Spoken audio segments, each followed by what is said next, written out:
اعوذ باللہ من الشیطان الرجیم بسم اللہ الرحمن الرحیم الحمد للہ رب العالمین الرحمن الرحیم مالک یوم الدین ایاک نعبد و ایاک نستعین اہدنا الصراط المستقیم صراط الذین انعمت علیہم غیر المغضوب علیہم ولا الضالین آمین۔ اللہم صلی علی سیدنا و مولانا محمد وعلی آل سیدنا و مولانا محمد وبارک وسلم۔ قرآن مجید کی مختصر سی وہ تشریح اور تفسیر جو ہم عام لوگوں کو سمجھ آ سکے، اس حوالے سے ہفتہ وار 2 دن کا یہ پروگرام ہوا کرے گا، جس میں کوشش یہ ہوگی کہ زیادہ سے زیادہ عام باتیں جو دن رات زندگی کی ہیں وہ سمجھ آ جائیں۔ اس میں لمبی علمی اور الجھی ہوئی یا بالکل چھپی ہوئی بحثیں ان سے اجتناب کریں گے، اس لیے کہ ہم جس درجے کے لوگ ہیں کم از کم اتنا تو ہمیں سمجھ آنا چاہیے۔ قرآن مجید اللہ کا مقدس کلام ہے۔ یہ میں آپ کو قرآن پاک کا مختصر سا تعارف کروا رہا ہوں۔ ہر چیز کو پڑھنے اور سمجھنے سے پہلے اس کے تعارف کو پڑھنا چاہیے کہ یہ چیز کیا ہے۔ تو یہ قرآن پاک اللہ کا مقدس کلام ہے، اور جناب سرور کونین رسول اللہ صلی اللہ علیہ وسلم جو ہمارے آخری نبی ہیں ان پر اتری ہوئی یہ آخری کتاب ہے۔ نبی کریم صلی اللہ علیہ وسلم کے وہ معجزات جو قیامت تک باقی رہیں گے، جس کا کائنات میں کوئی مقابلہ نہیں کر سکتا، ان میں سب سے بڑا معجزہ قرآن مجید ہے، جس نے پوری دنیا کفر کو بلکہ قیامت تک کے لوگوں کو چیلنج دیا کہ کسی میں طاقت ہے تو اس کے مقابلے میں ایک آیت بنا کر دکھاؤ، کہیں فرمایا ایک سورت بنا کے دکھاؤ، کہیں فرمایا 10 آیتیں بنا کر دکھاؤ، کوئی آدمی اس کا مقابلہ نہیں کر سکا۔ تو یہ قرآن مجید کا ایک خاصہ ہے، اللہ کا کلام ہے اور معجز کلام ہے کہ اس کا مقابلہ کوئی نہیں کر سکتا۔ تیسری بات یہ ہے کہ یہ کتاب ہدایت ہے کہ قیامت تک کے رہنے والے لوگوں کے لیے ہدایت کی مشعل ہے، اس لیے کہ حضور کے بعد کسی نبی نے نہیں آنا، تو اس کتاب کے بعد کسی وحی نے نہیں آنا، اس لیے ہدایت کا کوئی نیا سرچشمہ نہیں ہوگا۔ قیامت تک انسانیت کی ہدایت کے لیے ہدایت کا سرچشمہ صرف قرآن پاک ہے۔ پھر اسی طریقے سے قرآن پاک کی ایک اور خصوصیت ہے، وہ یہ ہے کہ قرآن نبی کریم صلی اللہ علیہ وسلم کی سیرت ہے۔ سیرت حالات زندگی کو کہا جاتا ہے۔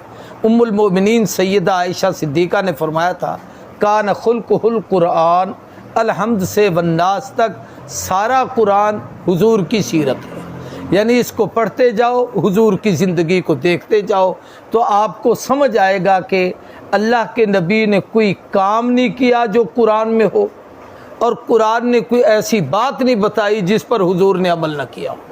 یعنی نبی کو دیکھنا ہے تو قرآن کو دیکھو، قرآن کو سمجھنا ہے تو نبی کی زندگی کو سمجھو۔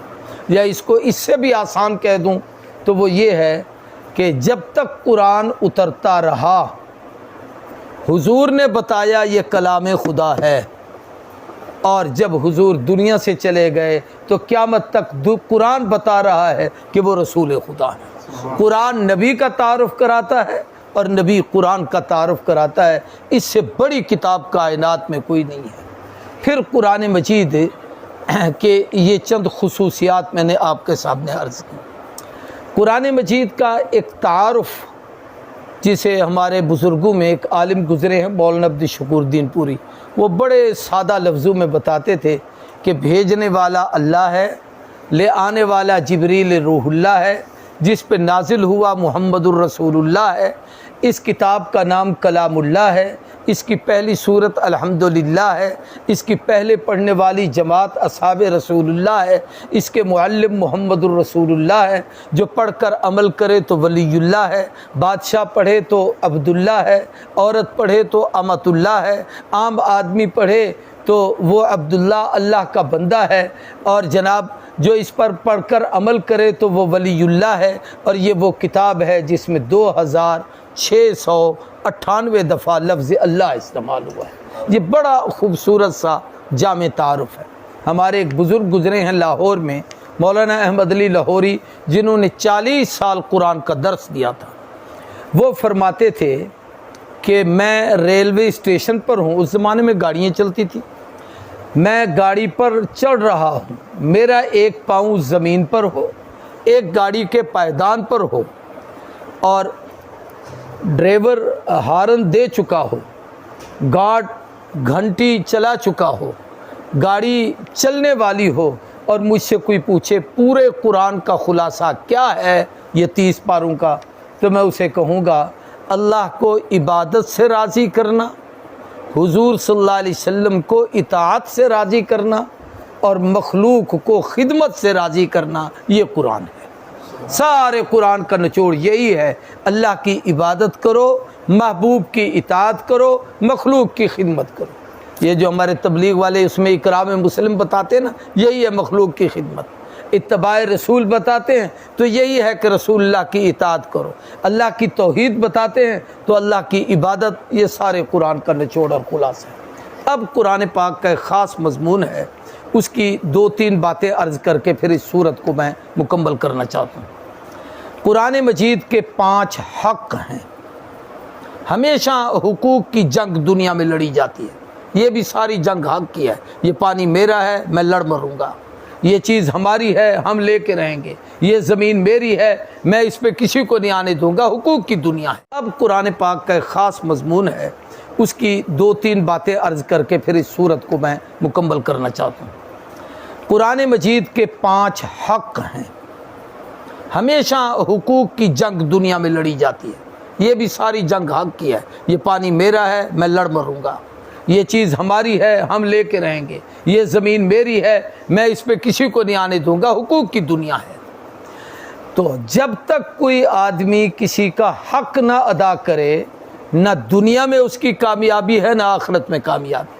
حق آخرت میں بھی سب سے بڑی باز پرس حقوق کی ہوگی، خواہ وہ اللہ کے حق ہو یا بندوں کا حق ہو، جس نے ادا نہیں کیا قیامت کے دن اس سے پوچھا جائے گا۔ تو قرآن پاک کے 5 حق ہیں۔